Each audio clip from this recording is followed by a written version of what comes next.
8 months had passed since that terrible day in the cafeteria. Now Arya wheeled herself through Harmony 7 Academy with her head high. Students moved aside respectfully. Some even smiled at her.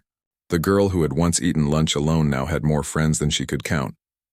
Today was Arya's 15th birthday, and the Coalition of the Diverse had planned something special. They had reserved the main cafeteria for a celebration. It was the same room where everything had changed, where her father had stood up for her. Now it would be a place of joy instead of pain. Arya arrived early to help set up. Nyx was hanging decorations with his quick Felinar paws. The Zentari artist, whose name was Rill, had painted a beautiful banner that said, "Celebrate diversity" in 12 languages. The Aquarian, who could not control water, named Brooke, had somehow convinced the cafeteria staff to make a huge cake. Even Rylon was there, carefully arranging chairs. He had changed so much in 8 months. He smiled more. He listened more. He still struggled sometimes, but he tried. His father had disowned him for shaming the family, but Lady Seraph had helped Rylon get a scholarship to stay at the academy. Now he lived in student housing instead of the military complex. "Everything looks amazing," Arya said, looking around. "You all didn't have to do this." "Yes, we did," Brooke said. "You gave us a place to belong. Let us celebrate you." Students started arriving, not just coalition members, but others too.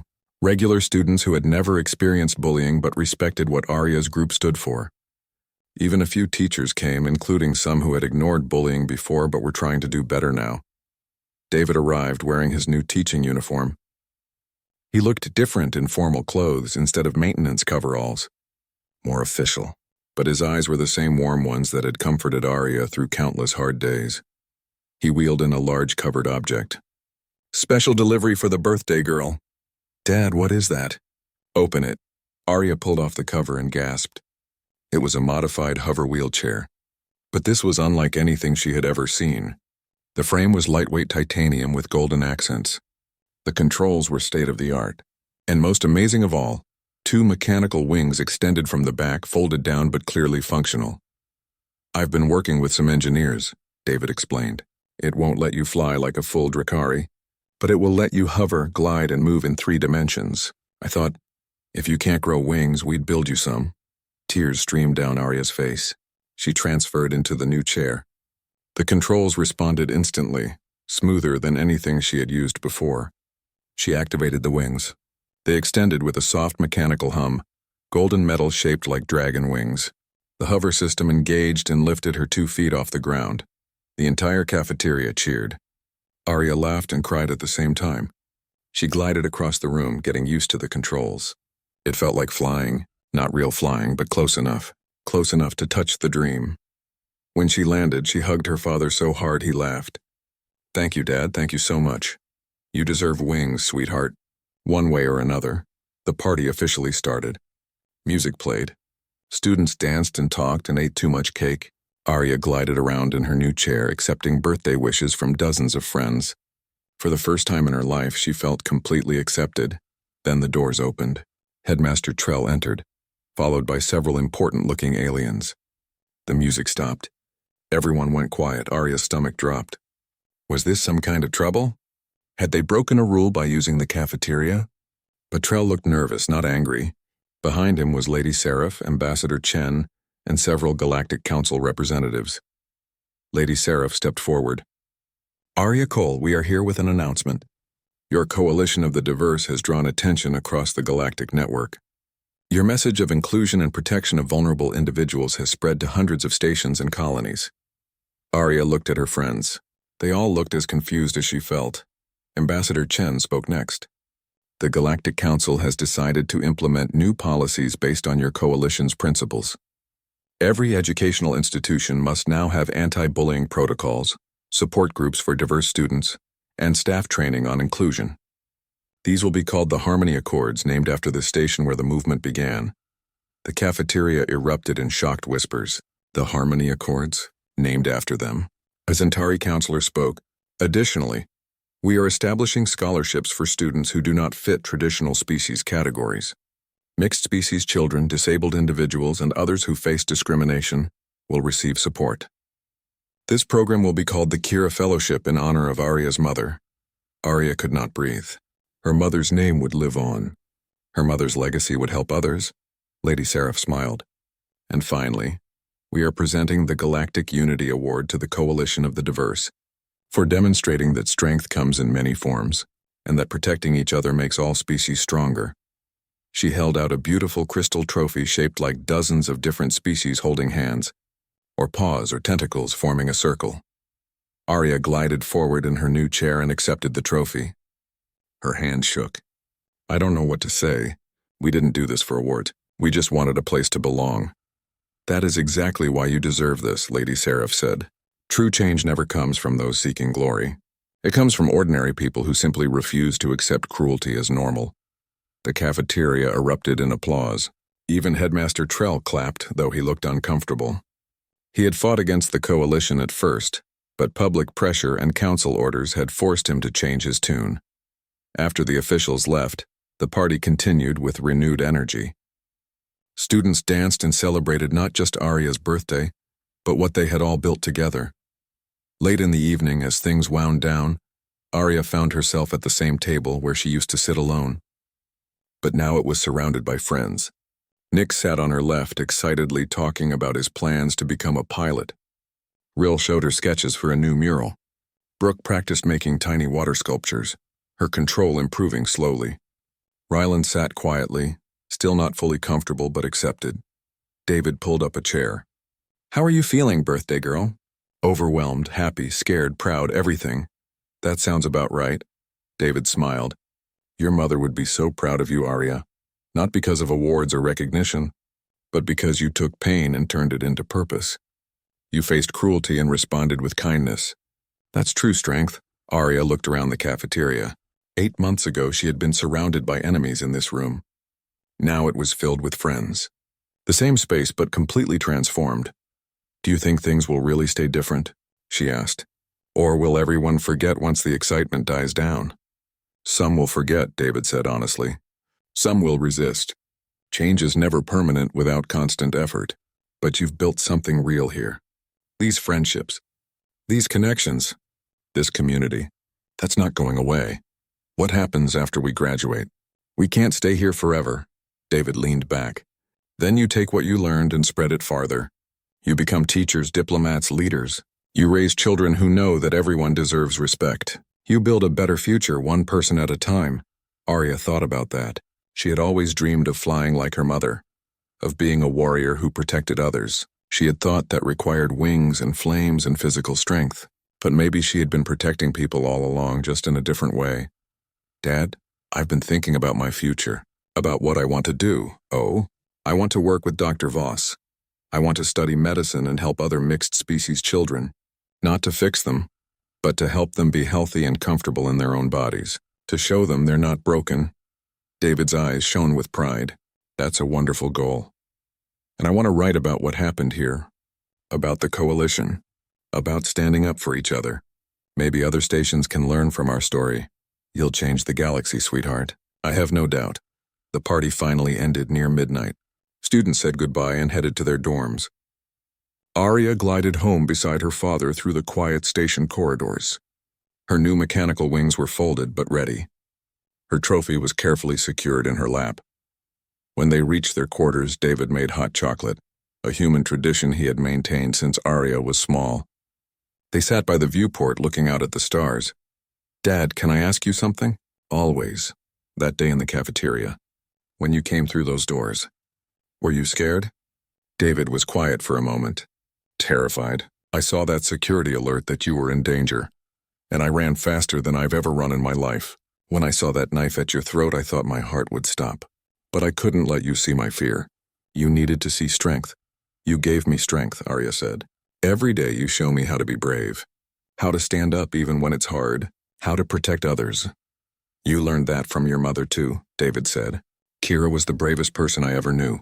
She faced down entire pirate fleets without hesitation, and she loved you with a fierceness that could move planets. You have both of us in you, sweetheart. Human adaptability and Drakari courage. That makes you unstoppable. The lunch bell rang across Harmony 7 Academy, and thousands of alien students flooded into the massive dining hall. Arya Cole wheeled herself through the crowd, trying to make herself small. Her hover wheelchair hummed quietly as she navigated between tables filled with creatures from 100 different worlds. She found her usual spot in the corner, away from everyone else. The table was empty like always. Arya pulled out her lunch container and opened her science homework on her tablet. If she kept busy, maybe nobody would notice her today. Arya was 14 years old and looked different from everyone around her. Small golden scales covered her arms and neck. Her eyes glowed amber in certain light.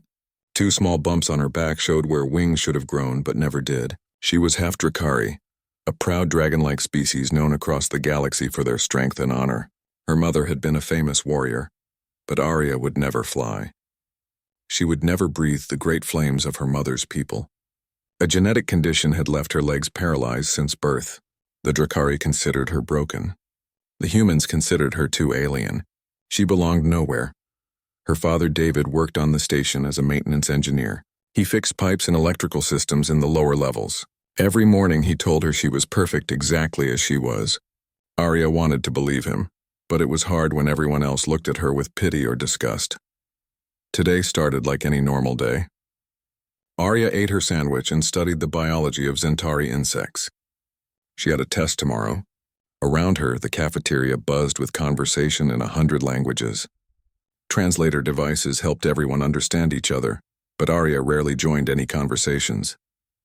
Then she heard the familiar cruel laugh. Arya's stomach tightened. She kept her eyes on her tablet, hoping they would pass by. But the laughing got closer. 5 figures surrounded her table. Arya looked up slowly. Rylon stood directly in front of her. He was a Cerosian, tall and covered in dark green scales. His family controlled 3 military fleets. He smiled, showing rows of sharp teeth. Behind him stood his friends. The twins Bree and Tess were Aquarians with blue skin that always looked wet. Gorm was a silicate, his body made of living crystal that reflected rainbow light. Pitch was an umbrax, a shadow creature whose form seemed to shift and blur. "Well, look who's here," Rylon said. "The broken little dragon." Arya said nothing. She had learned that responding only made things worse. "What are you studying?" Bree leaned over and looked at her tablet. "Insect biology? Perfect subject for an insect. She's not even a real Drakari," Tess added. "Real Drakari can walk, can fly, can fight." Gorm laughed, a sound like rocks grinding together. Half-human trash, Arya's hands trembled. She gripped her wheelchair's armrests and tried to stay calm. Other students at nearby tables watched but looked away quickly. Nobody would help. In galactic society, the strong ruled the weak. That was natural law. "I'm just trying to eat lunch," Arya said quietly. "Oh, she speaks." Rylon reached down and knocked her lunch container off the table. Food splattered across the floor. "Oops, clumsy me." The 5 bullies laughed. Pitch used his telekinetic powers to spin Arya's wheelchair in a slow circle. The room tilted around her. She felt sick. "Stop," she whispered. "Stop." Rylon mocked her voice. "Why should we stop? Your mother was too weak to survive. Your father is just a pipe fixer, and you're nothing. A mistake that never should have been born." Something hot flickered in Arya's chest. Her Drakari blood stirred. She felt a growl building in her throat, but she was too weak, too broken. The feeling faded. Bree and Tess giggled. Bree raised her hand and water formed in her palm. Aquarians could control water like it was part of their body. She flicked her fingers and the water splashed across Arya's tablet. The screen flickered and died. No, Arya grabbed the tablet, but it was ruined. All her notes, all her homework, everything was gone. Tess created more water and soaked Arya's backpack. Her books would be destroyed. Arya reached for her emergency beacon, a small button on her wheelchair that would call for help. But before she could press it, Pitch's telekinesis crushed it. The plastic cracked and broke in her hand. "No one's coming to save you," Pitch said, his voice like smoke. Gorm moved behind her wheelchair and grabbed the handles. His crystal hands were incredibly strong. He lifted the back wheels off the ground, tilting Arya forward. She gripped the armrest to keep from falling. "Please," Arya said. Tears burned in her eyes, but she refused to let them fall. "Please what?" Rylon leaned close to her face. "Please stop. Please leave you alone." "Why would we do that? Your entertainment. You're a reminder to everyone here about what happens to defective creatures." The cafeteria had gone completely silent. Hundreds of students watched. Some looked uncomfortable, but none moved to help. A Zentari teacher walked past, saw what was happening and kept walking. Arya thought about her mother. She barely remembered her. Just flashes of golden scales and warm laughter. Her father had told her stories. Her mother had been brave and strong. She had fought to protect colonies from pirates. She had died when Arya was 3 years old, saving hundreds of civilians. What would her mother think of her now? Weak, crying, unable to defend herself. Rylon pulled out a small knife from his belt. It gleamed under the cafeteria lights. I wonder, he said slowly, if broken dragons still bleed the same color as real ones. He raised the knife. Arya closed her eyes. Then she heard a sound that changed everything. Metal doors hissing open, heavy boots on the floor, and a voice that she knew better than any other. That's far enough. Arya's eyes snapped open. Standing in the maintenance entrance was her father. David Cole walked into the cafeteria like he owned it. He did not run. He did not shout. He simply walked forward with steady steps, and somehow the crowd of alien students parted before him.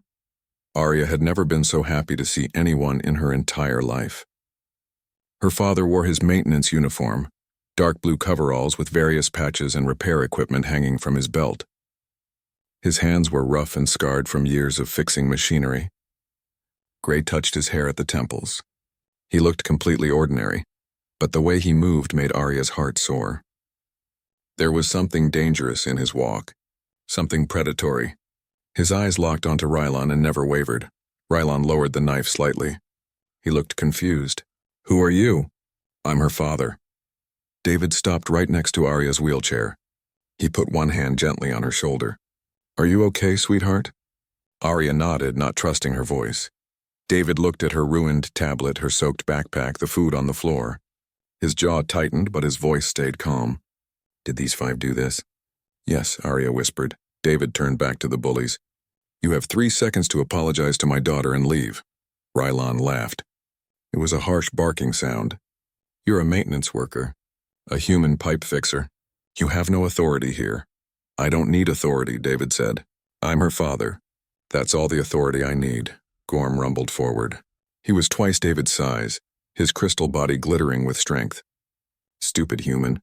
There are 5 of us." "You're just one old man." David smiled. It was not a friendly smile. "Kid, I've fought in wars you can't even imagine. I've survived things that would give you nightmares. And most importantly, you just threatened my daughter. So yes, there are 5 of you. That almost makes this fair." Pitch's shadowy form rippled with amusement. "Big words. Let's see if you can back them up." The 5 bullies spread out, surrounding David and Arya. Students pulled back, giving them space. Someone started recording on their device. Within seconds, dozens of students were filming. Bree and Tess raised their hands together. Water pulled from the air and from nearby drinks, forming into whips. They struck at David from both sides. David moved faster than Arya had ever seen him move. He grabbed a lunch tray from a nearby table and held it like a shield. The water whip splashed harmlessly against the metal. Then David grabbed a salt shaker and threw it. The container broke between the twins and salt scattered everywhere. Salt disrupted water manipulation. The twins' whips collapsed. Rylon roared and charged. He was fast, his Cerosian muscles built for combat. His claws extended as he slashed at David's face. David simply stepped to the side. Rylon's momentum carried him past, and David stuck out his foot. Rylon crashed face first into a table. Food flew everywhere. The Cerosian scrambled to his feet, his snout bleeding. Gorm charged next. His crystal body could smash through walls. David did not try to stop him. Instead, he dropped low and pushed a food cart into Gorm's path. The silicate tripped over it and stumbled directly into Pitch. Both aliens crashed to the ground in a tangle of crystal and shadow. The twins tried again, pulling water from a juice dispenser. David grabbed someone's hot coffee and threw it at them. The hot liquid mixed with their cold water, creating steam. The twins coughed and backed away, unable to see. Rylon attacked again, this time more carefully. He and David exchanged blows. David blocked with his forearms, redirected strikes, and used Rylon's own strength against him. Every move was efficient. Nothing wasted. David fought like someone who had been in 1,000 fights and learned from every single one. Arya watched in amazement. She had never seen her father fight before. He had told her stories about serving in the Human Defense Force, but she had thought they were exaggerated. Now she realized they were probably understated. Pitch recovered and used his telekinesis to throw chairs at David. David dodged most of them and batted others aside. When a chair came too close to Arya, David caught it with one hand and threw it back at Pitch. The Umbrax barely dodged. "Stay away from her," David said. His voice was ice. Gorm charged again. This time David waited until the last second, then stepped aside and pushed. Gorm crashed into the juice dispenser. Liquid and machinery exploded everywhere. The silicates slipped on the wet floor and went down hard. Rylon and David circled each other. The Sorosian was stronger and had natural weapons. But David was smarter and more experienced. When Rylon attacked, David grabbed his arm, twisted and used a joint lock. Rylon screamed in pain and dropped his knife. David kicked the knife away.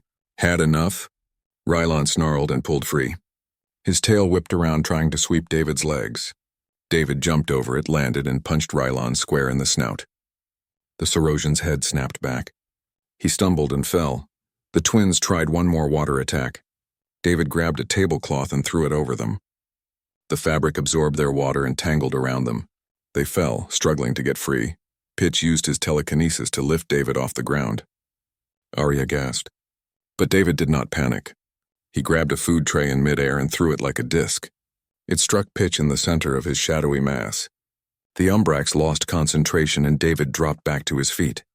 In less than 2 minutes, all 5 bullies were on the ground. Rylon was bleeding and dazed. The twins were tangled in wet cloth. Gorm was covered in juice and trying to stand on the slippery floor. Pitch was curled up, groaning. David had barely broken a sweat. He straightened his uniform and turned to Arya. "Did any of them hurt you?" "Really hurt you?" "No," Arya said. "You got here in time." David knelt down beside her wheelchair. Up close, she could see his hands shaking slightly from adrenaline. But his voice was steady. "Good, that's good." The cafeteria erupted. Students were shouting, cheering, or talking in shocked voices. The video recordings would be spreading across the station's network already. Then Arya heard another sound. Angry voices. Heavy footsteps. The doors burst open and security guards rushed in, followed by Headmaster Trell. Headmaster Trell was an Avarian, a bird-like species with bright feathers and a sharp beak. He looked at the scene and his feathers puffed up in anger. "What is the meaning of this? Who attacked these students?" David stood. "They attacked my daughter. I defended her. Check your security cameras." "You're a maintenance worker," Trell said. "You have no right to assault noble-born students." "They're bullies," David said flatly. "And I'm a father." "That's all the right I need." Trell's eyes narrowed. "Guards, arrest this human and take his daughter to the medical center for evaluation." "No." Arya grabbed her father's hand. David squeezed her hand gently. "It's okay, Arya. Truth always wins. We'll get through this." The guards moved forward. David did not resist as they put restraints on his wrists. But as they led him away, he looked back at Arya. "I love you, sweetheart. Remember what Mom always said. Never let your flame go out." Arya watched them take her father away. Tears finally streamed down her face. But they were not tears of weakness anymore. They were tears of pride and fear mixed together. All around her, students whispered and stared. Some looked at her with new respect. Others looked afraid. Everything had changed in just 2 minutes, and Arya knew this was only the beginning. 3 days had passed since the cafeteria incident. Arya sat outside the station's council chamber, waiting. Her father was inside, facing charges. The 5 bullies and their families had filed formal complaints. They wanted David arrested, fined, and expelled from the station. They wanted Arya sent away to a special facility. Arya's hands trembled in her lap. She wore her best clothes, a simple dress that her father had bought her last year. It was getting too small, but she had nothing else nice to wear. Around her, important aliens walked past in expensive garments. They looked at her like she was dirt. The door opened. A security guard gestured. "The council will see you now." Arya wheeled herself into the chamber. It was a large circular room with 7 high seats arranged in a semicircle. 7 council members sat in judgment. There was a Zentari insect judge, an Aquarian diplomat, a Sorosian general, a Silicate administrator, an Umbrax lawyer, a Drakari ambassador, and a human representative. They represented the major species on the station. David stood in the center of the room alone. He had no lawyer. The station's legal aid had refused to help him, saying the case was too controversial. When he saw Arya, he smiled. It gave her courage. On the other side of the room sat the 5 bullies and their families. Ryland's father, General Sarn, was a massive Sorosian covered in battle scars and military medals. The twins' parents were wealthy Aquarian merchants dripping with jewelry. Gorm's family were silicate mining executives. Pitch's mother was a high-ranking Umbrax diplomat. They all looked angry and important. The Zentari judge spoke first. Her voice clicked and buzzed through the translator. We are here to determine if David Cole acted with excessive force against 5 minor students. General Sarn, present your case. General Sarn stood.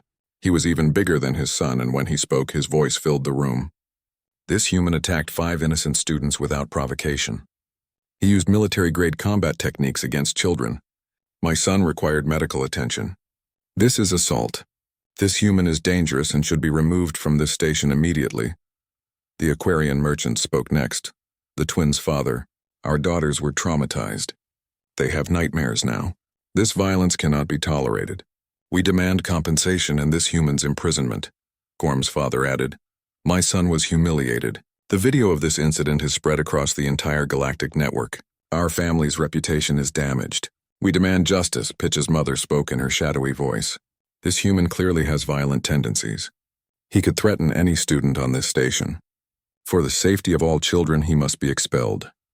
The council members nodded as they listened. Arya felt her hope dying. These were powerful families. Her father was just a maintenance worker. Then the Drakari ambassador stood. She was tall and elegant, covered in silver scales. Her name was Lady Seraph. May I speak? The Zentari judge nodded.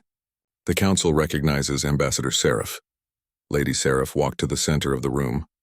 She looked at Arya with kind eyes, then at David. I knew this girl's mother. Her name was Lieutenant Kira of the 7th Wing. She was one of our finest warriors. She died defending a civilian transport from pirates. She saved 243 lives.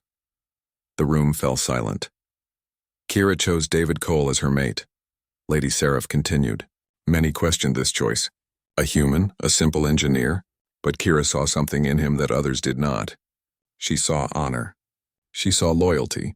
She saw a warrior's heart that did not need scales or wings. General Sarn snorted. What does this have to do with assault? Everything, Lady Seraph said. You charge this man with violence. But violence and protection are not the same thing. Show the footage. The Zentari judge hesitated, then nodded to a technician. A holographic screen appeared in the center of the room. The security camera footage began to play. Arya watched even though it was painful. The video showed everything. The bullies surrounding her. The mocking. The destroyed tablet. The soaked backpack. The knife. And then her father's entrance, but the video did not stop there. It showed David's exact words. His calm requests for an apology.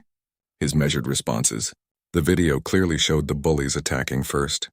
It showed David defending himself with precise, controlled movements. He never struck first. He only countered. When the video ended, the room was silent. David spoke for the first time. His voice was quiet but firm. I did not attack anyone without cause. I defended my daughter and myself. That is my right under both human and galactic law. You used excessive force, General Sarn growled. You're a trained soldier. They're children. They're teenagers who are bigger and stronger than most adult humans, David replied. Rylan is 17 years old, 6 feet 5 inches tall, and has natural weapons. The silicate student weighs 400 pounds and has strength enough to bend steel. The Umbrax has telekinetic powers. The Aquarian twins can control water, which makes up 70% of my body. I used the exact amount of force necessary to protect my daughter and neutralize the threat. The human representative on the council spoke. His name was Ambassador Chen. Mr. Cole, why didn't you call station security? David turned to Arya. Show them. Arya held up the remains of her emergency beacon. Pitch destroyed it before I could call for help, and a teacher walked past without stopping. Who would we call? Uncomfortable silence filled the room. Lady Seraph spoke again. I have a question for the council. If these were your children being attacked, what would you do? The Zentari judge shifted. That is not relevant. It is completely relevant, Lady Seraph said. Every species here protects their young. Sorosians fight duels to defend family honor. Aquarians flood enemies who threaten their children. Silicates will tear apart anyone who harms their offspring. Zentari have killed for less. Only humans are judged for this natural instinct? Humans are violent, the Umbrax diplomat said. They warred among themselves for thousands of years. Yes, David said. We did, we nearly destroyed ourselves. But we learned. We learned that protecting the weak is not weakness. We learned that standing up for others is not violence, it's justice. We learned these lessons in blood and fire, and we will never forget them. He looked at each council member. You want to know what makes humans dangerous? It's not our weapons. It's not our strength. It's that we refuse to abandon anyone. Even a disabled girl that your societies would throw away. Even when the odds are 5-1. Even when everyone says we should mind our business and stay in our place. We protect our own always. General Sarn slammed his hand on his seat. This is nonsense. He's trying to make himself look noble. He attacked my son. Your son pulled a knife on my daughter, David said calmly. What would you have done in my place, General? The question hung in the air. General Sarn opened his mouth, then closed it. Everyone knew what he would have done. He would have done far worse. The Zentari judge spoke. We will review the evidence and make our decision. This council is dismissed for deliberation. Guards led David out one door. Arya was told to wait outside. As she left, she saw Lady Seraph watching her. The Drakari ambassador nodded slightly as if to say, have faith. But Arya was terrified. Her father had spoken the truth and defended himself well. But would it be enough? These were powerful families demanding justice. Her father was just one human who fixed pipes. She waited in the hallway for 3 hours. Students passed by and whispered. Some pointed at her. Some sneered. But a few looked at her with something new. Respect. Finally, the doors opened. The guard gestured. The council has reached a decision.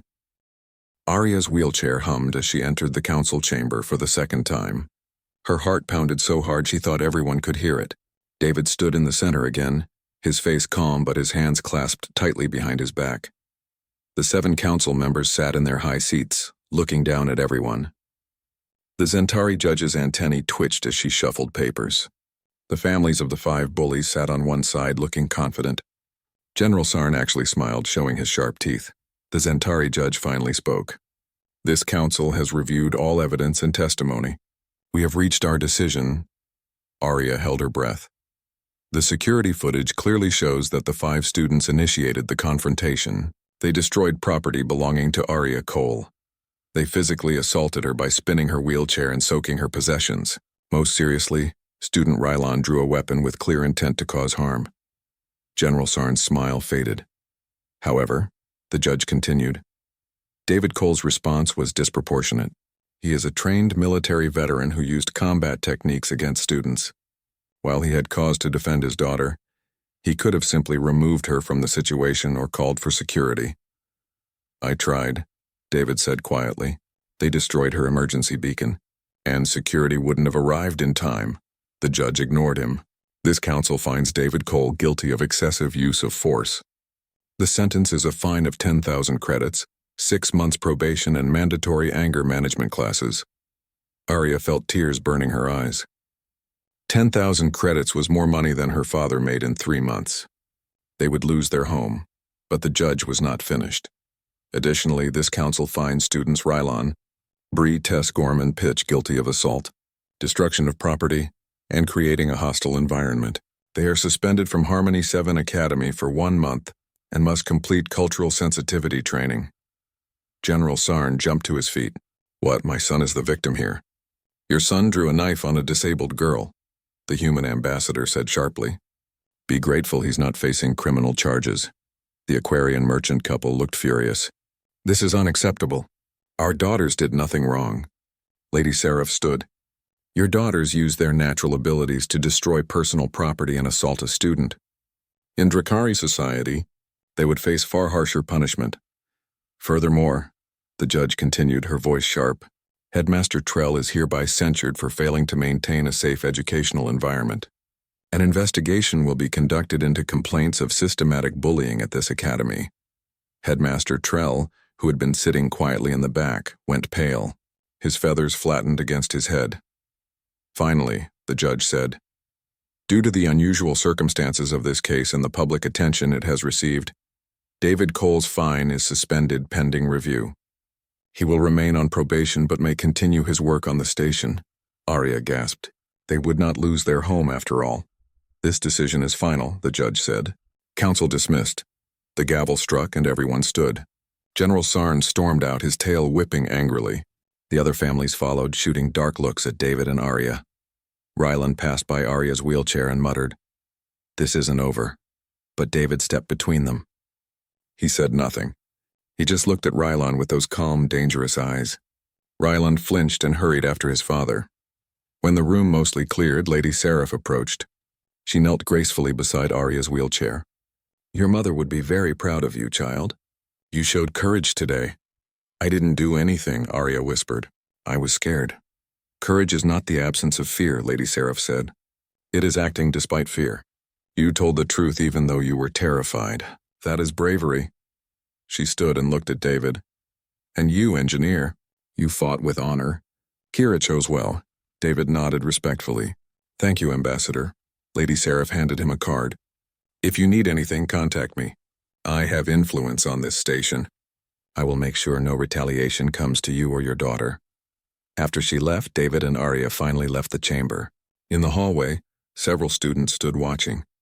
Most looked away when David met their eyes. But one small alien, a furry creature called a Felinar, approached nervously. "Mr. Cole, I wanted to say thank you." The Felinar's voice was soft and shaky. "I get bullied, too.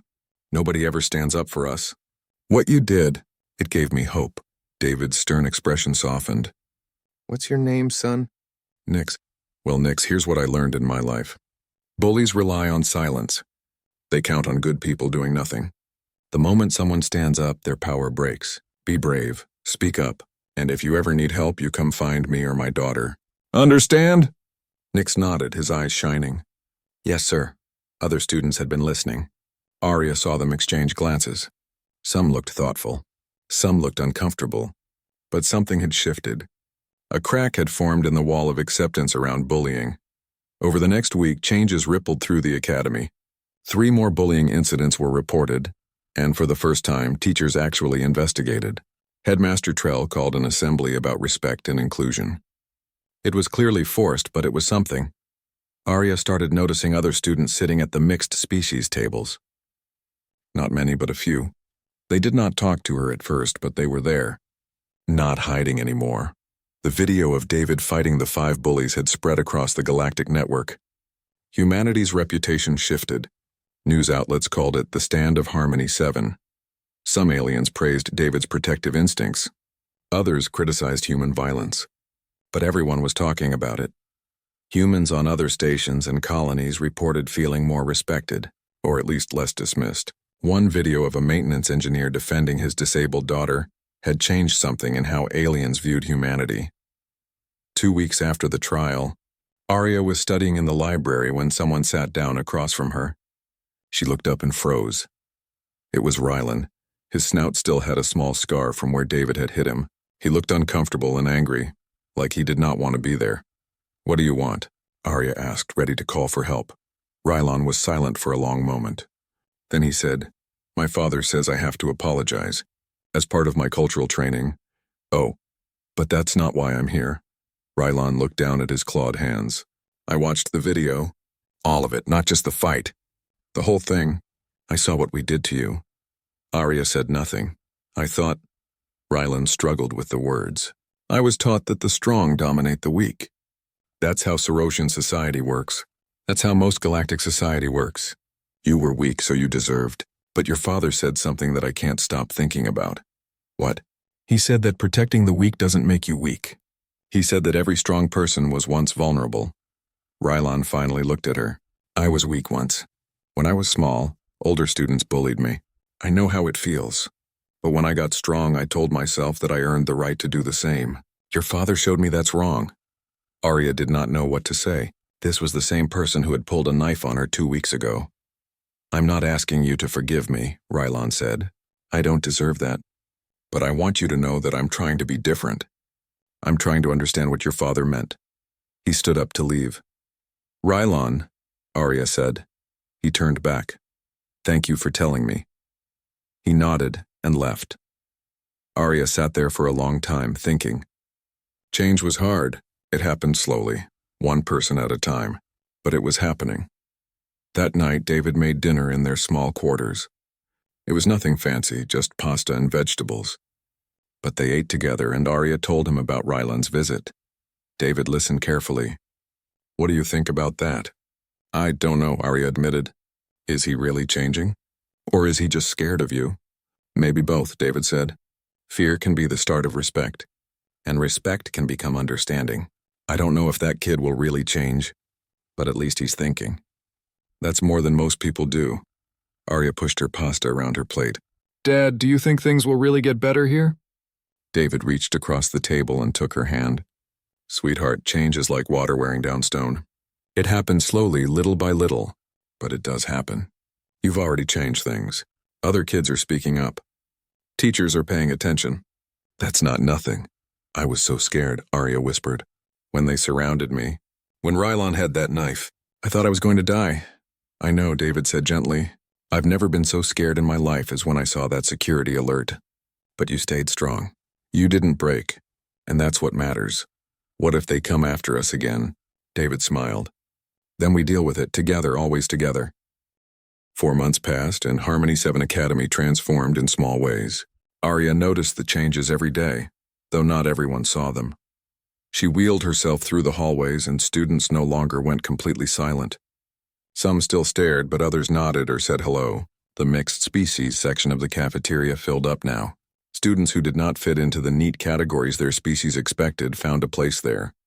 Arya had started something accidentally. She called it the Coalition of the Diverse. It began when Nyx the Felinar asked if he could eat lunch with her. Then a Zentari with a damaged wing joined them. Then an Aquarian who could not control water. Then a Silicate who preferred art to mining. Then a Saurosian girl who refused to join the military. Now 20 students came to their lunch table. They talked and laughed and helped each other with homework. For the first time in her life, Arya had friends, but not everyone was happy about it. Headmaster Trell watched their group with obvious disapproval. Some teachers made snide comments about problem students gathering together, and the 5 bullies, now back from their suspension, glared at Arya whenever they passed her. Rylan was different, though.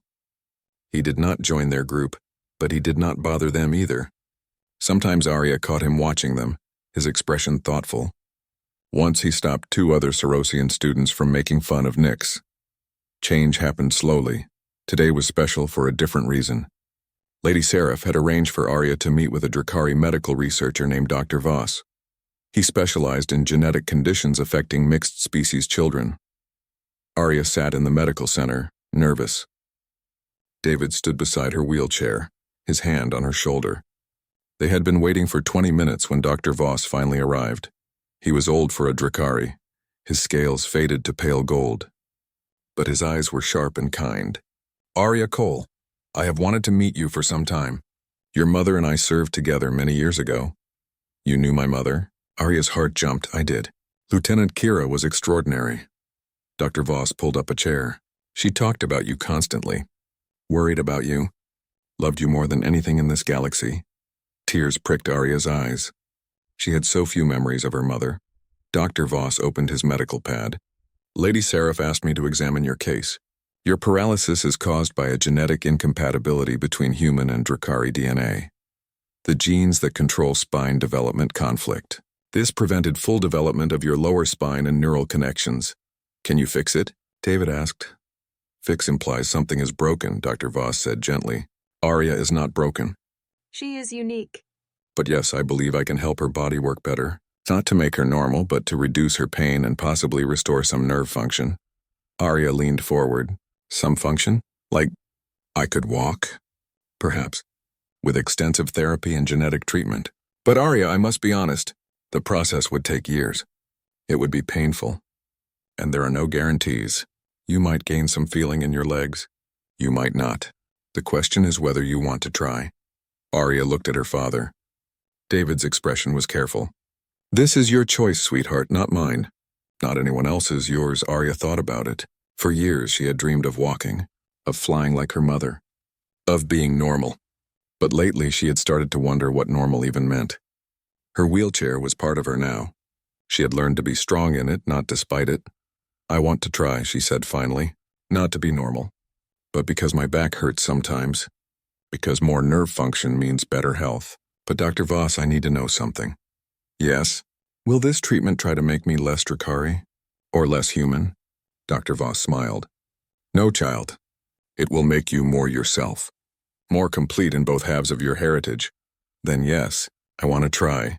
They scheduled her first treatment for the next week. As they left the medical center, David bought Arya her favorite treat, chocolate ice cream from Earth. They sat in the observation deck watching ships come and go from the station. Are you scared? David asked. A little, Arya admitted. What if it doesn't work? Then you're exactly who you are now, strong, brave, my daughter. Nothing changes that. Arya ate her ice cream and thought about the future. For the first time, she felt hopeful. Not because she might walk someday, but because she had finally accepted who she was. The next week, something unexpected happened. Arya's coalition of the diverse held a meeting in an empty classroom. 20 students crowded in, sitting on desks on the floor. They had been planning a station-wide event to raise awareness about bullying. In the middle of their discussion, the door opened. Rylan walked in, everyone went silent. Nyx backed away nervously. David had taught Arya basic self-defense moves adapted for her wheelchair, and she prepared to use them. But Rylan held up his hands. I'm not here to cause trouble. Can I talk? Just for a minute? Arya nodded slowly. Say what you came to say. Rylan looked uncomfortable. I've been thinking a lot since that day in the cafeteria. About what your father said. About strength and protecting people. And I realized something. I was weak. I'm still weak. You're one of the strongest students in school, Nyx said quietly. Physically, maybe, but inside I'm weak. I followed what my father taught me without thinking. I hurt people because I was taught that's what strong people do. Your father showed me real strength. He protected someone weaker without needing to prove anything. That's harder than what I did. Arya studied him. Why are you telling us this? Because I want to join your group. I want to learn to be different, to be better. Rylan looked around at all of them. I know I don't deserve a chance. I know you all have reasons to hate me. But I'm asking anyway. The room erupted in argument. Some students said absolutely not. Others said everyone deserves a second chance. Arya listened to both sides, then held up her hand for silence. I have a question, Rylan. Why? Really, why? Is this because your father is making you? Is this because you're scared of my dad? Rylan sat down on the floor, making himself smaller. At first, maybe. But then I started watching you. All of you. You're happy. You help each other. You're not constantly competing or putting each other down. You're kind, and I realized I've never had that. My whole life has been about dominance and fighting and proving I'm better than everyone. I'm tired. I want what you have. Arya looked at her friends. Nyx shook his head no. The Zentari with the damaged wing nodded yes. The Aquarian who could not control water looked uncertain. Finally, Arya made her decision. You can join us. But rules. First, if you bully anyone, you're out. No second chances. Second, you apologize to everyone you've hurt. Publicly.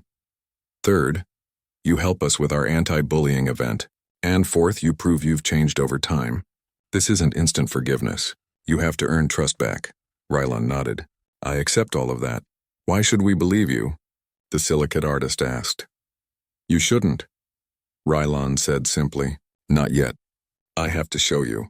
That's fair. Over the next weeks, Rylan did exactly that. He apologized to students he had bullied, even though it humiliated him in front of his father's military friends. He helped plan the coalition's event. He stood between his old bully friends and their targets. It was not smooth. Rylan sometimes fell back into old habits, making cutting remarks or aggressive postures, but he caught himself and apologized. Slowly, painfully, he changed. The other 4 bullies did not change. Bree, Tess, Gorm, and Pitch continued their behavior, just more carefully. But now students reported them. Teachers investigated. Consequences followed. The culture was shifting. Arya's first genetic treatment was difficult. She felt sick for 3 days afterward. But Dr. Voss said her body was responding well. It would take time, but progress was happening. David started teaching evening self-defense classes for students in the coalition. He adapted techniques for different body types and abilities. Even students who could not walk learned to defend themselves. Even students who were not physically strong learned to be tactically smart. One evening, as Arya practiced blocking moves with Nyx, David pulled her aside. "I have something to tell you," he said. "I've been accepted to the station's teaching program. I'm going to become a proper teacher. Security and ethics instructor." Arya hugged him hard. "Dad, that's amazing." "I realized something after the trial. I can fix pipes, or I can fix the culture that let you get hurt. The pipes will be here tomorrow, but kids who need help might not be. I want to make a difference." "You already have," Arya said. "We have," David corrected. "You started all this, sweetheart. You and your courage. I just backed you up." That night, Arya looked at herself in the mirror. Her scales seemed brighter. Her amber eyes glowed with confidence. She was still paralyzed, still different, still caught between two worlds, but she was no longer broken. She was exactly who she was meant to be.